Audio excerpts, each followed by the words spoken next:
E se a covardia não fosse falta de coragem, mas excesso de imaginação? E se o covarde não fosse o que sente medo, e sim o que obedece ao medo como se ele fosse um rei?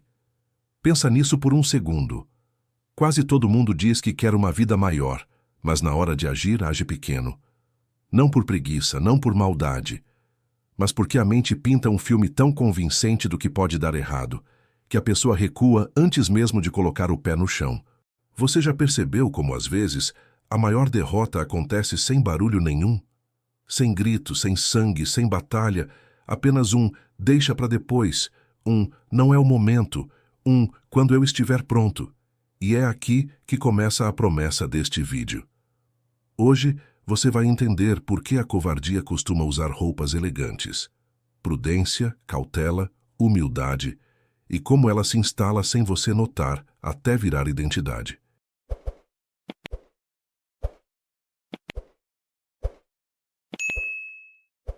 Você vai enxergar o mecanismo por trás da hesitação e aprender a desmontar isso com uma lógica antiga, afiada e desconfortável. A lógica de Miyamoto Musashi, o espadachim que transformou duelos em laboratório mental. Porque no fim, a pergunta real não é: você tem coragem? É: quem está no comando quando o medo aparece? Antes de seguir, faz um teste rápido. Se essa ideia já te cutucou, deixa o like, se inscreve e comenta uma palavra: avanço. Só para eu saber que você vai até o fim. Agora volta comigo, porque o que vem a seguir muda o jeito como você enxerga suas decisões. Historicamente, covardia não era só um defeito pessoal, era sentença social. Em muitas culturas, especialmente em sociedades guerreiras, a reputação valia mais do que o corpo. Fugir de um combate, evitar um confronto, falhar diante do olhar público, podia significar perder nome, lugar, respeito e, às vezes, a própria vida. A covardia era tratada como um colapso moral. Mas a psicologia moderna coloca uma lente mais fria. Muitas vezes o que chamamos de covardia é o instinto de autopreservação entrando em modo de emergência. O cérebro detecta a ameaça, real ou imaginada, e tenta salvar você. O problema é quando ele começa a salvar você da sua própria vida. Porque o medo não precisa de uma espada apontada. Ele pode nascer de coisas menores. Uma conversa que você evita, um projeto que você não lança, um pedido de desculpas que você adia, um limite que você não impõe. E aí vem o truque mais cruel. Quanto mais você recua, mais o medo parece ter razão. A fuga vira prova. A hesitação vira hábito. E sem perceber, você troca liberdade por alívio imediato. Agora me responde sem responder. Quantas decisões na sua vida você chama de estratégia, mas no fundo são só medo com diploma? Quantas vezes você confundiu paz com anestesia? E quantas oportunidades você perdeu não porque alguém te derrotou, mas porque você se convenceu de que a batalha nem valia a pena? É por isso que Musashi importa aqui. Não porque ele foi destemido, isso é mito barato, mas porque ele entendeu uma coisa que poucos aceitam. Coragem não é um sentimento, é uma disciplina. E a covardia, muitas vezes, não é um pânico explosivo. É um acordo silencioso com a própria fraqueza. E o mais assustador, esse acordo parece sensato enquanto está acontecendo. Na próxima parte, a gente vai entrar num mundo onde hesitar custava uma vida de verdade, o Japão feudal. E você vai perceber como a coragem era treinada como um músculo, não desejada como um milagre. Mas antes, qual é a sua forma preferida de recuar sem admitir que recuou? Imagine acordar num mundo em que o seu nome não é só um som, mas uma moeda. Um mundo em que reputação vale mais do que ouro, e vergonha pode virar sentença. No Japão feudal, o medo não era uma ideia abstrata, era uma presença. Ele estava na poeira das estradas, no rangido das portas à noite, no silêncio antes de um duelo. E é aqui que a nossa conversa fica perigosa, porque você começa a perceber que a covardia não nascia apenas do pavor da morte, mas do pavor do olhar, do julgamento, da história que os outros contariam sobre você. A estrutura social daquela época era um campo minado de lealdades, traições, disputas territoriais e vinganças pessoais. Senhores feudais competiam, clãs se chocavam, e a vida podia ser empurrada para o abismo por uma ofensa mínima. Para o samurai, coragem não era inspiração. Era requisito. A lâmina na cintura não era enfeite. Era um lembrete diário de que o mundo podia cobrar caro por um segundo de hesitação. E pensa no peso disso. Viver com a consciência de que, a qualquer momento, alguém poderia te testar, não só pela força, mas pela postura. E aí surge um detalhe que a gente costuma romantizar, mas que na verdade é brutal. Treinamento não era só sobre matar melhor. Era sobre manter a mente firme quando o corpo pede fuga. O ritual de vestir a armadura, de repetir golpes, de limpar a lâmina, de praticar formas incontáveis vezes, servia para um objetivo oculto: reduzir o espaço da dúvida. Porque a dúvida é onde o medo constrói casa. Se cada ação vira automática, sobra menos tempo para a imaginação inventar tragédias. Agora olha como isso conversa com hoje. Você não carrega katana, mas carrega um tribunal no bolso. O telefone vibra e você sente a mesma pressão do olhar. Quem vai aprovar? Quem vai criticar? Quem vai rir? Quem vai ignorar? Você já notou que, em muitos momentos, a ameaça não é o fracasso em si, mas a exposição do fracasso? Não é a queda, é a plateia. E no Japão feudal essa plateia podia destruir uma vida inteira. É nesse cenário que a linha entre bravura e covardia ficava fina como papel, porque havia dois tipos de coragem. A primeira era teatral, o impulso de provar algo, de se exibir, de reagir para ser visto.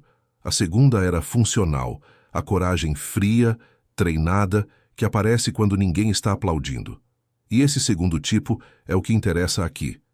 Ele não depende de adrenalina, depende de preparo, depende de repetição, depende de uma escolha interna que você faz antes da batalha começar. Agora, segura essa pergunta. Quantas vezes você confunde coragem com vontade? Porque vontade é um humor. Coragem, nesse sentido, é uma rotina. E no Japão feudal, rotina era a diferença entre viver e morrer. Por isso, o samurai não treinava apenas para vencer inimigos. Ele treinava para não ser vencido por si mesmo. É aqui que Musashi entra com mais força.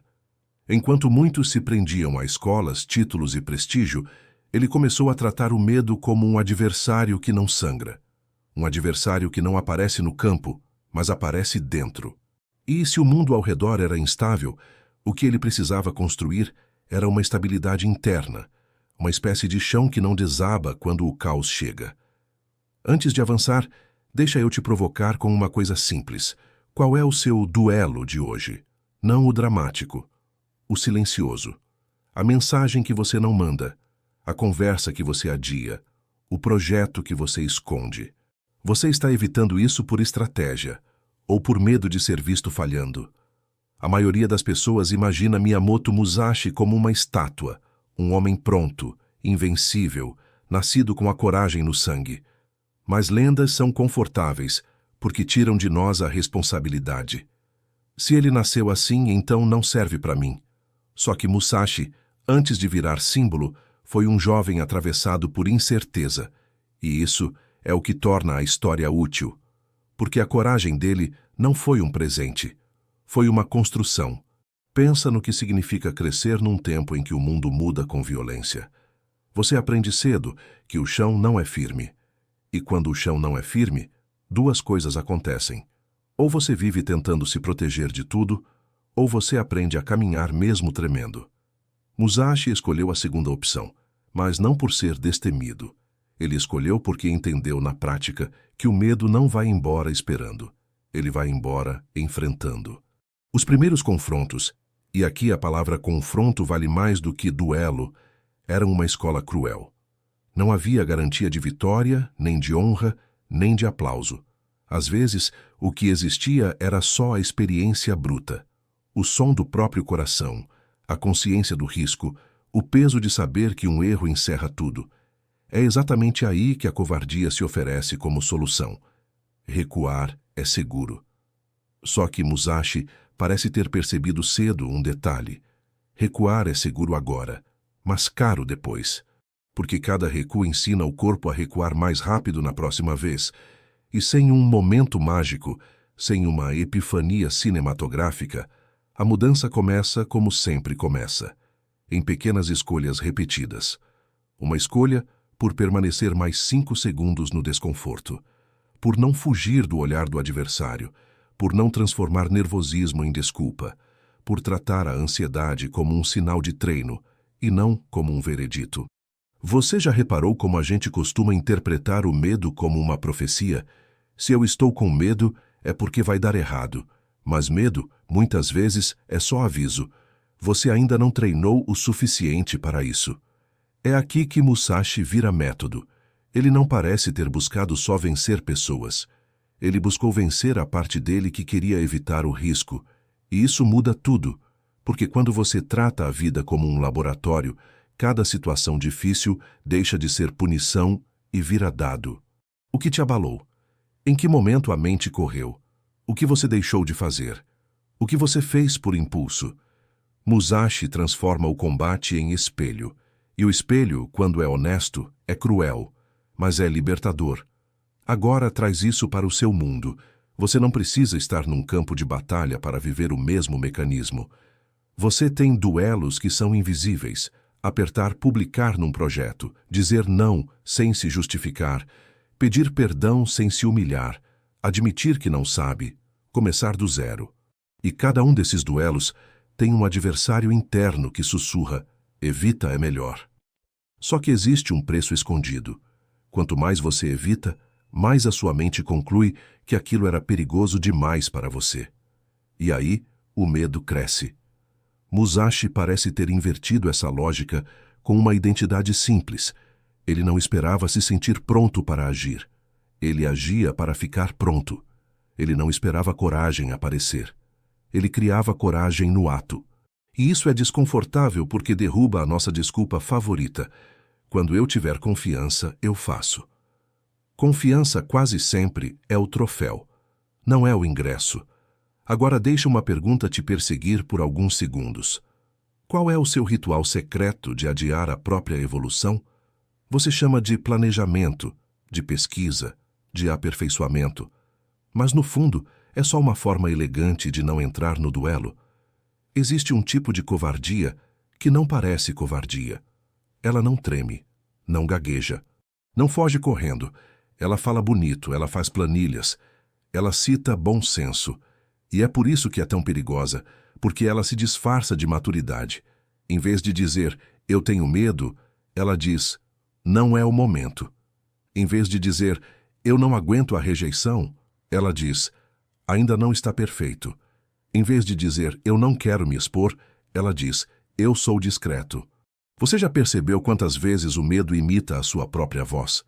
Musashi viveu num tempo em que o inimigo era visível, um homem armado diante de você.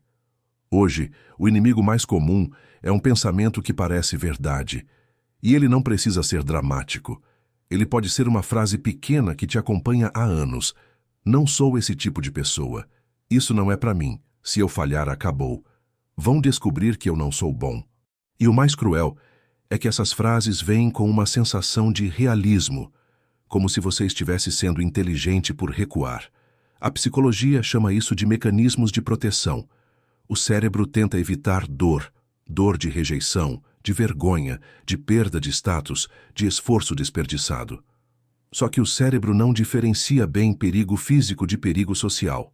Ser exposto, ser criticado, ser ignorado.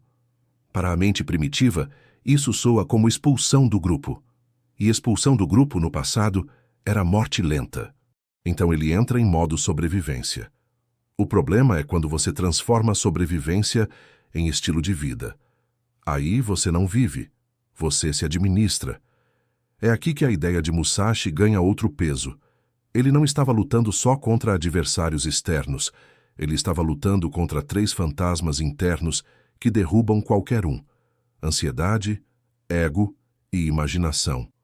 Ansiedade é a mente correndo para o futuro e criando cenários. Ego é a necessidade de proteger a imagem que você tem de si mesmo. E imaginação é o cinema interno que faz você sofrer por coisas que nem aconteceram. Quando esses três se juntam, você não precisa de inimigo, você se neutraliza sozinho. Repara como isso funciona na prática. Você quer conversar com alguém e impor um limite. A sua mente cria 10 reações possíveis. Em 7 você é rejeitado. Em 2 você é ridicularizado. Em 1 você perde a pessoa. E aí, para evitar um filme que nem estreou, você escolhe o silêncio. Parece paz, mas é fuga. Você quer lançar algo, mas o ego sussurra. Se não for impecável, não lança. Você chama isso de perfeccionismo. Muitas vezes é só medo com roupas de luxo. Você quer mudar de vida, mas a ansiedade pergunta, e se der errado? Só que ela nunca pergunta, e se der certo? Você já notou que o medo é um roteirista pessimista? Ele só escreve tragédias. Musashi, ao que tudo indica, treinou o contrário. Ele tratou essas vozes como ruído, não como comando. E um jeito simples de começar a fazer isso é separar duas coisas. Ameaça real e ameaça imaginada. Ameaça real é: isso pode me ferir, eu preciso me preparar. Ameaça imaginada é: eu posso ser julgado, então eu devo desaparecer. Uma te pede treinamento, a outra te pede sumiço. Agora me diz, qual pensamento hoje governa suas decisões sem você perceber? Qual frase você repete como se fosse sabedoria? Mas é só uma autorização elegante para continuar onde está?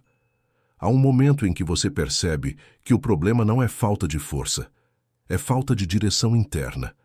Você até tem energia, até tem talento, até tem vontade, mas quando chega a hora crítica, algo te puxa para trás. E o que Musashi parece ter feito, e aqui está a virada, foi construir um sistema onde a mente não atrapalha a ação. Ela acompanha, ela observa, ela governa. A imagem mais poderosa dessa ideia aparece no símbolo pelo qual ele ficou conhecido: o uso de duas lâminas, não como espetáculo, não como truque, mas como filosofia. Uma lâmina representa aquilo que todo mundo vê: o enfrentamento do mundo, a tarefa concreta, o adversário, o problema na mesa. A outra lâmina representa o que ninguém aplaude: o enfrentamento interno, a confusão mental, o impulso de fugir, a necessidade de parecer perfeito, o medo do julgamento.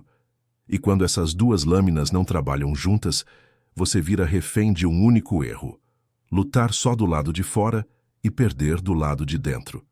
Porque é isso que acontece com a maioria das pessoas. Elas atacam os problemas externos com força, mas deixam o caos interno comandar o ritmo.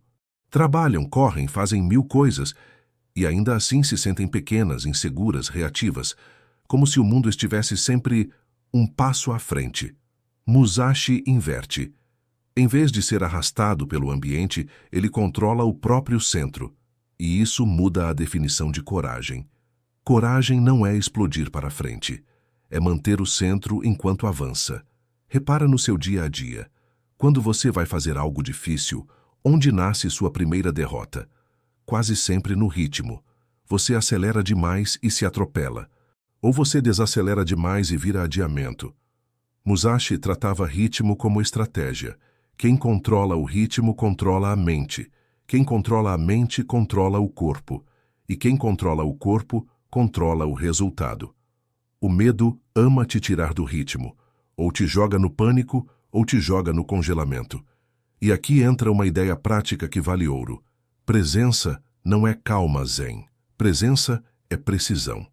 É a capacidade de estar inteiro na ação que está na sua frente, sem gastar metade da energia lutando contra pensamentos paralelos. Você já notou como muitas vezes você não falha por falta de habilidade, mas por divisão de mente? Uma parte faz, a outra parte se observa e julga. Será que estou indo bem? E se eu errar? Como eu pareço? Essa autovigilância constante é um tipo de covardia sofisticada. Você tenta se proteger antes mesmo de acontecer algo. E ao tentar se proteger, você se sabota.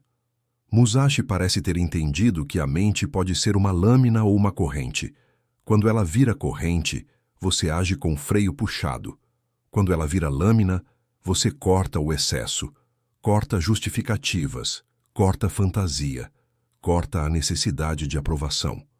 E isso não é ser frio. É ser claro. É trocar o drama por decisão. Agora deixa eu te colocar contra a parede com uma pergunta que incomoda. Em que área da sua vida você só empunha uma espada? Você até age, mas não se governa. Ou você até pensa, mas não age. Você vive na teoria ou vive no impulso. Qual das duas lâminas você abandonou? Na próxima parte, a gente vai entrar no lugar onde Musashi aprimorou essa segunda lâmina. Não no barulho dos duelos, mas no silêncio. Porque existe um motivo pelo qual a solidão assusta tanta gente. Ela revela o medo sem maquiagem. Quando foi a última vez que você ficou em silêncio o suficiente para ouvir o que você anda evitando? Existe uma pergunta que quase ninguém tem coragem de encarar. Se você ficasse totalmente sozinho, sem tela, sem barulho, sem distração, você aguentaria a própria mente? Muita gente diz que tem medo de fracassar, mas o medo mais comum é outro. Medo de se encontrar. Porque quando o mundo fica quieto, aquilo que você empurra para baixo sobe. E é por isso que a solidão para tanta gente não é descanso, é ameaça. Musashi buscava a solidão como quem entra num dojo. Não era isolamento por tristeza, era isolamento por estratégia. Ele entendia que o ruído do mundo é uma espécie de anestesia, a opinião dos outros, as tarefas, as urgências, a correria. Tudo isso pode virar uma droga socialmente aceita para não encarar a própria covardia. Você já percebeu como existem pessoas que vivem ocupadas não porque têm propósito, mas porque têm medo do vazio? O vazio faz perguntas, e perguntas honestas são lâminas. No tempo de Musashi, o silêncio tinha outro peso. Sem notificações, sem distrações artificiais. O que sobrava era a presença do próprio corpo, do próprio pensamento, da própria sombra. E ele fez disso uma ferramenta. Quanto mais você se acostuma a ficar sozinho com a sua mente, menos você fica refém dela. A solidão expõe padrões, o impulso de justificar, a necessidade de aprovação, a ansiedade de controle, a irritação, o medo de não ser o suficiente. E quando esses padrões são vistos de perto, eles perdem poder. O medo gosta de escuridão. Ele cresce no oculto. Quando você acende a luz, ele encolhe. Agora olha para o nosso tempo. Nunca foi tão fácil fugir de si mesmo. Você pode escapar com um toque. Você pode preencher qualquer microsegundo com entretenimento, informação, opinião, estímulo. E é aí que nasce uma covardia moderna que quase ninguém nomeia. A incapacidade de ficar presente sem anestesia. A pessoa não está com medo. Ela só não suporta sentir. Ela não suporta a tensão do desconforto. E desconforto é justamente a porta por onde a coragem entra. Musashi não tratava a solidão como fraqueza social. Ele tratava como musculação psicológica. Porque quando você fica sozinho, você percebe que boa parte dos seus medos não tem dentes, tem histórias. São narrativas repetidas. Eu não dou conta. Eu vou passar vergonha. Vão me rejeitar. Não vai dar certo. O silêncio revela que muitas vezes você está obedecendo a uma narrativa antiga como se fosse um fato atual. E tem outra camada. Solidão também corta a influência invisível do rebanho. Porque o rebanho decide o que é correto, seguro, normal. O rebanho ama te manter pequeno, não por maldade, mas por inércia. Quando você se afasta, você volta a ouvir a sua própria intenção. E intenção é o que separa coragem de vaidade. A pessoa vaidosa faz para ser vista. A pessoa corajosa faz mesmo que ninguém veja. Você já notou como algumas decisões só parecem possíveis quando ninguém está olhando? Se você quiser transformar isso em prática, pensa em algo simples. O medo não precisa ser enfrentado com grandes atos heróicos. Às vezes, ele desmorona com 5 minutos de silêncio sem fuga. Um pequeno ritual diário em que você não se distrai, não resolve, não compensa. Você só observa. O que eu estou evitando? Onde eu estou mentindo para mim? O que eu chamo de paciência, mas é covardia? Essa observação é a segunda espada sendo afiada. E aqui vai a pergunta que abre a próxima etapa.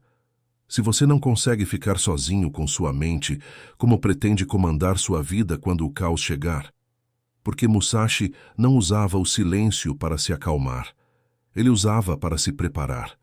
Preparar para quê? Para vencer antes do combate começar, com estratégia.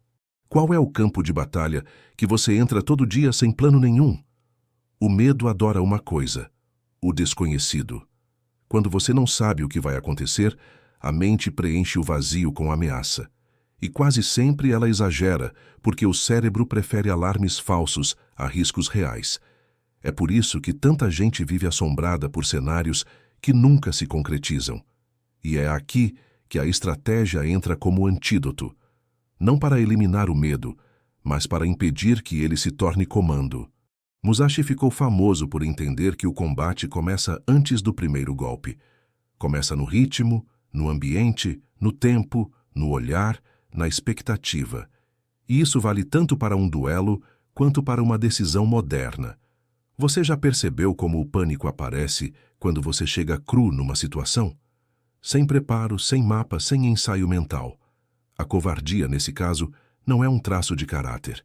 É um resultado previsível de entrar no escuro achando que vai improvisar coragem na hora.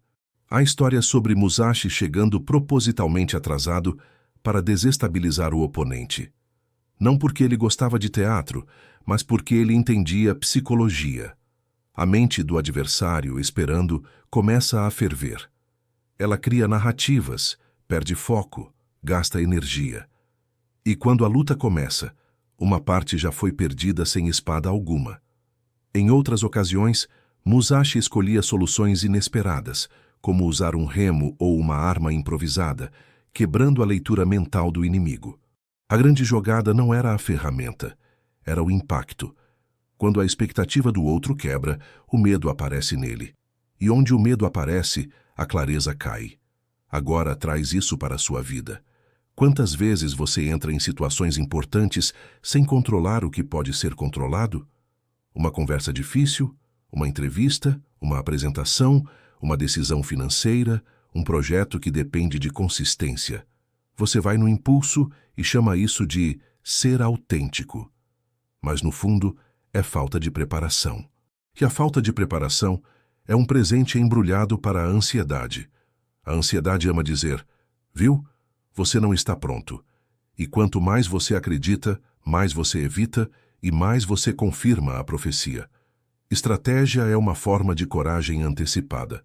É escolher sofrer um pouco antes para não desmoronar depois. Porque existe um tipo de dor que fortalece, a dor do treino, do ensaio, da simulação, do desconforto controlado.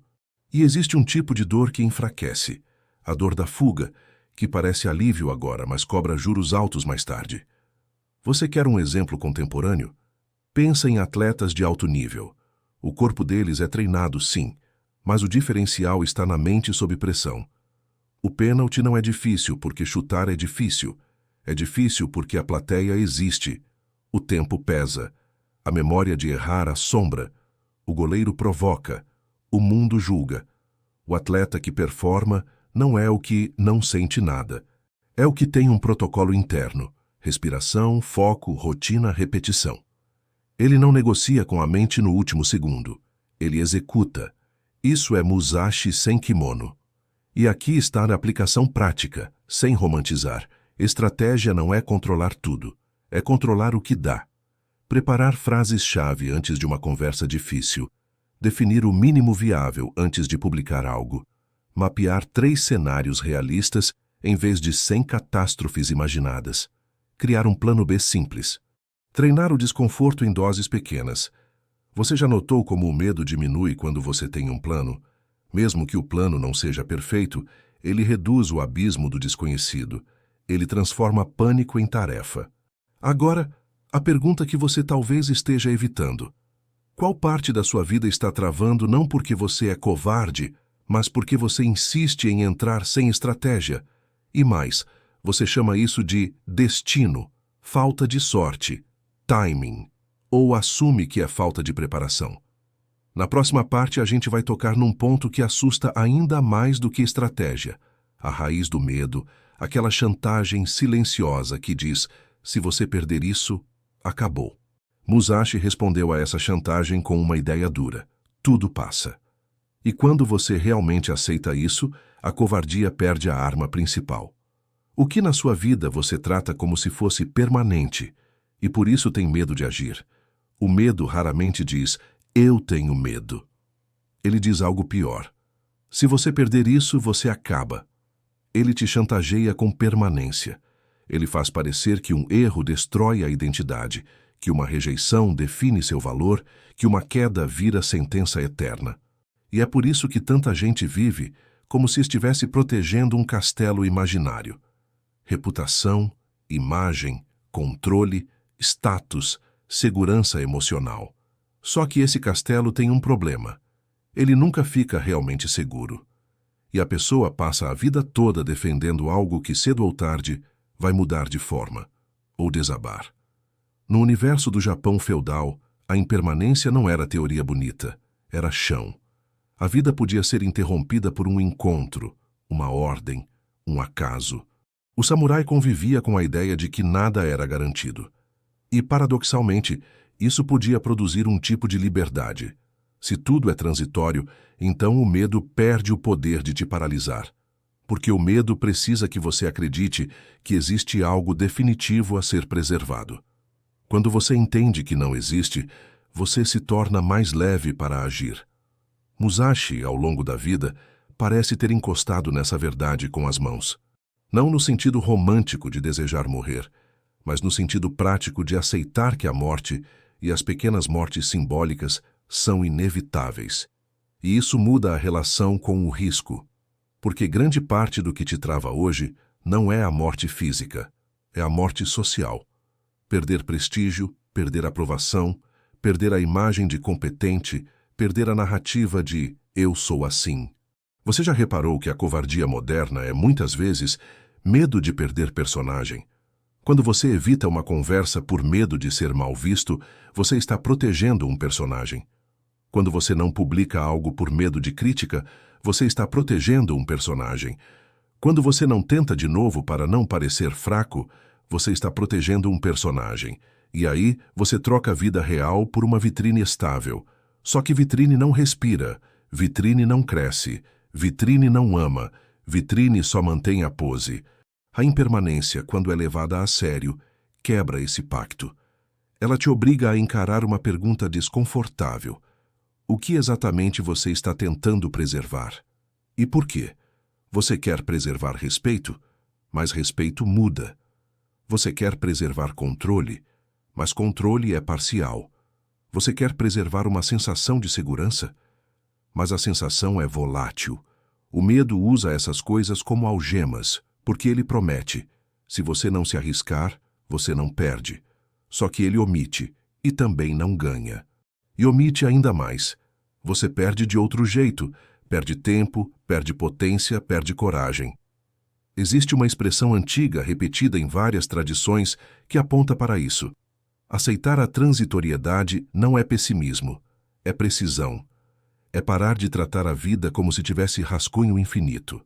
É agir como quem sabe que o relógio está correndo. E isso dá urgência. Não urgência ansiosa, mas urgência limpa. O que importa, eu faço agora. Você já percebeu como o medo se alimenta de depois? Depois eu começo. Depois eu falo. Depois eu mudo. Depois eu paro.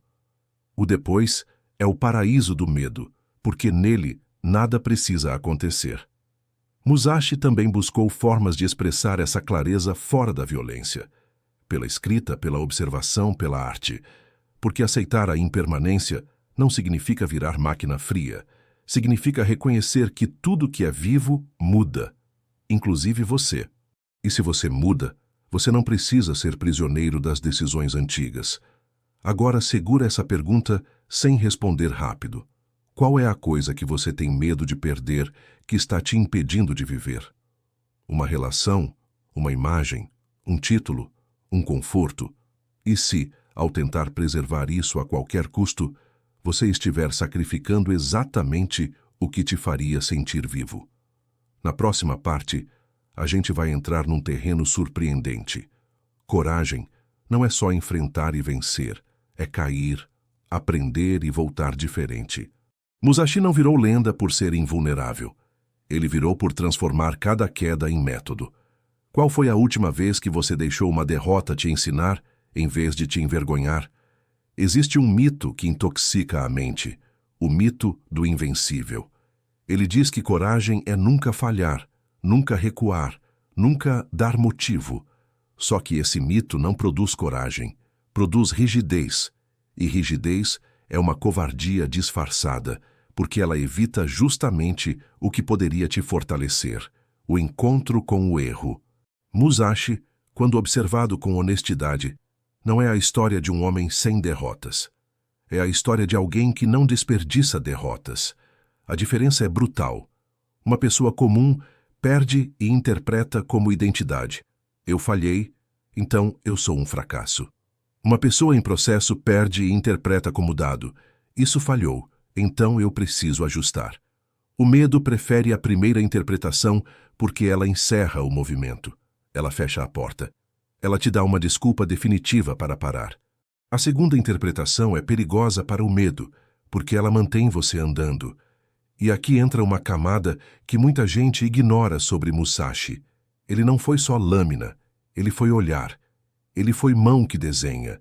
Ele produziu arte, escreveu, observou a natureza e o comportamento humano. Isso importa porque revela uma ideia profunda. Coragem não acontece só no grito da batalha. Coragem acontece no silêncio de criar algo e aceitar que aquilo pode ser rejeitado. A arte é um tipo de duelo moderno. Você coloca para fora algo seu e o mundo responde. Às vezes com aplauso, muitas vezes com indiferença. E indiferença para o ego dói mais do que crítica. Pensa no que isso significa hoje. Coragem pode ser publicar um vídeo e aguentar o número baixo. Pode ser lançar um projeto e receber 0 resposta. Pode ser pedir desculpas e ouvir um não. Pode ser recomeçar numa área em que você é iniciante e perder o status de bom. E esse ponto é chave. A covardia moderna adora preservar status. Ela odeia a fase de iniciante, porque a fase de iniciante expõe. Musashi, no caminho dele, parece ter feito as pazes com o fato de que aprender envolve parecer ruim por um tempo. Você suporta isso? Ou você prefere ficar parado para não correr o risco de parecer pequeno? A cultura atual vende um veneno. Se você não for excelente de cara, você não é para isso. Esse veneno cria uma geração que quer resultados sem processo. E sem processo, a pessoa vira refém de uma comparação constante. Ela não está vivendo a própria vida. Ela está competindo com um recorte editado da vida alheia. E é aí que a coragem evapora, porque a comparação transforma cada tentativa em ameaça à autoestima.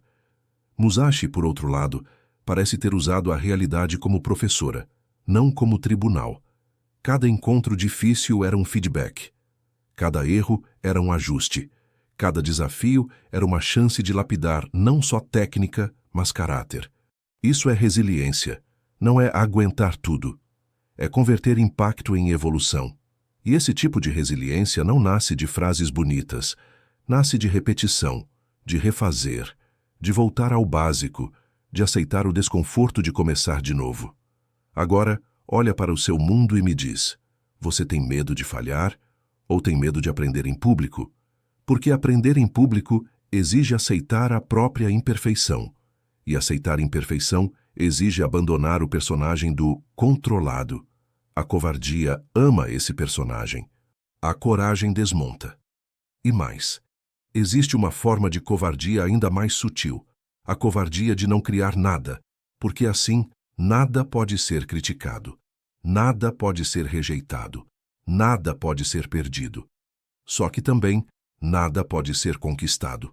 Você já percebeu como algumas pessoas não têm fracassos porque nunca tentam de verdade? Então aqui vai a pergunta que te deixa sem saída. Qual é a área da sua vida em que você está se negando o direito de ser iniciante?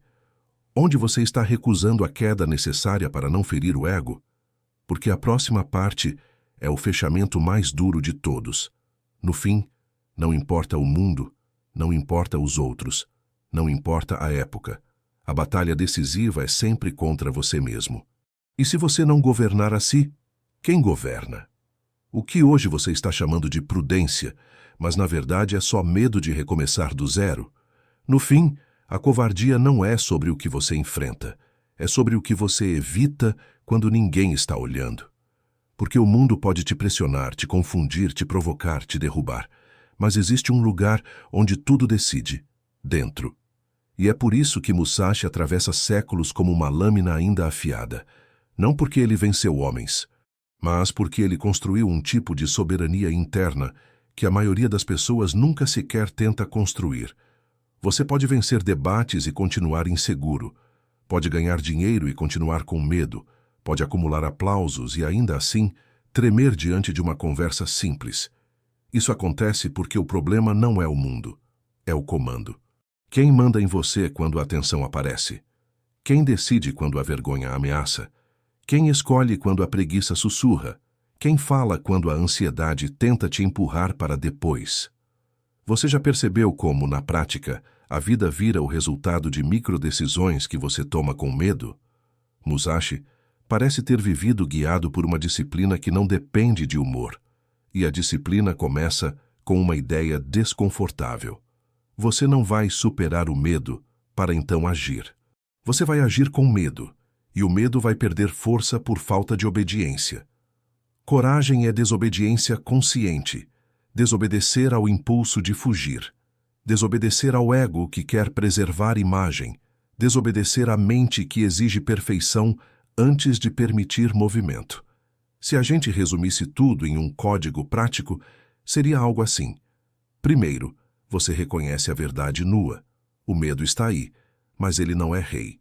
Segundo, você cria estratégia, porque improviso constante alimenta ansiedade. Terceiro, você treina presença, porque dividir a mente é perder. Quarto, você aceita impermanência, porque nada justifica paralisar. Quinto, você transforma quedas em método, porque a derrota só vira sentença quando você desiste de aprender. E sexto, você repete até virar identidade, porque no final não é o que você entende que te transforma, é o que você pratica até não precisar negociar consigo mesmo. Agora, deixa isso bater com a sua vida real. Qual é o seu padrão de fuga favorito? Você foge pela distração, pelo perfeccionismo, pela ironia, pela autocrítica que parece humildade, mas é só medo de tentar, pela promessa eterna de que amanhã você começa? E se eu te dissesse que o seu maior inimigo não é a falta de tempo, é a falta de decisão? A grande mentira da covardia é que ela protege. Ela protege por 1 minuto e rouba por anos. E a grande verdade da coragem é que ela custa. Ela custa agora e paga depois.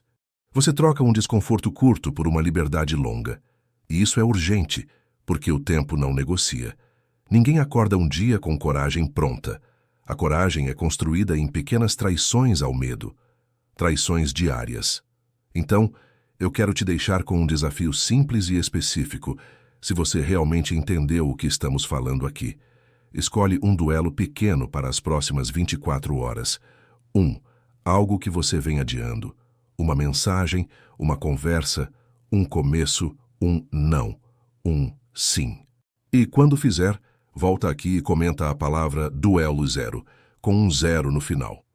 Só para eu saber que você entrou na arena. Se você quiser, escreve também em uma frase o que você encarou, sem explicar demais, sem romancear. Só fato, porque a pergunta final não é filosófica, é prática. Quando o medo aparecer hoje, e ele vai aparecer, você vai tratar isso como sinal de recuo, ou como o exato ponto onde a sua vida começa a mudar.